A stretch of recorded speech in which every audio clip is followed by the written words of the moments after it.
తెలంగాణ అంశంపై పార్టీ పెద్దలతో సోనియా సమాలోచనలు, కేసీఆర్ సంప్రదింపుల నేపథ్యంలోనే ఆ ప్రాంత కాంగ్రెస్ సీనియర్ నేతలు అత్యవసరంగా సమావేశమయ్యారు. కేంద్రంపై మరింత ఒత్తిడి పెంచాలని నిర్ణయించారు. తెలంగాణ ప్రాంత కాంగ్రెస్ సీనియర్ నేతలు ఎంపీ వివేక్ ఇంట్లో సోమవారం రాత్రి అత్యవసరంగా సమావేశమయ్యారు. కె కేశవరావు సహా మంత్రులు జానారెడ్డి, సారయ్య, ఎంపీలు పొన్నం ప్రభాకర్, మధు యాష్కి హాజరయ్యారు. గంటన్నరకు పైగా జరిగిన భేటీలో ప్రధానంగా ఢిల్లీ పరిణామాలు, తెలంగాణ మార్చిపై చర్చించారు. రాష్ట్ర సాధన కోసం కేంద్రంపై మరింత ఒత్తిడి పెంచాలని నిర్ణయించారు. తప్పనిసరిగా తెలంగాణ రాష్ట్ర సాధన కొరకు వివిధ ప్రజా సంఘాలు కావచ్చు, జేఏసీ కావచ్చు, ఎవరు ఎలాంటి ఉద్యమాలు ప్రజాస్వామ్యబద్ధంగా చేసినా తప్పనిసరిగా తెలంగాణ ప్రాంత కాంగ్రెస్ పార్టీ పార్లమెంట్ సభ్యులుగా మేము అందరం కూడా ఆహ్వానిస్తాం.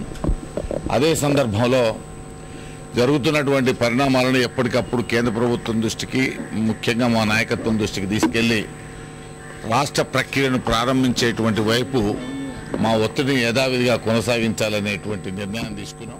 మేము ఈ మిలియన్ మార్చ్ ని డెఫినెట్లీ ఆహ్వానిస్తున్నాము. పార్టిసిపేట్ చేయాలన్నా లేదా ఇతర ఎంపీస్ వచ్చిన తర్వాత చర్చించి ఏదైతే ఇంతకుముందు రైల్ రోకోలో యూనివర్సిటీలో ఏదైతే పార్టిసిపేట్ చేసి తెలంగాణ ఉద్యమంని ముందుకు తీసుకెళ్ళడానికి ఏదైతే ప్రయత్నం చేశామో అది మళ్ళొకసారి చర్చించుకొని నిర్ణయం తీసుకుంటాం. తమ అంగీకారం మేరకే ఢిల్లీ పెద్దలు కేసీఆర్ తో చర్చిస్తున్నారని నేతలు వెల్లడించారు.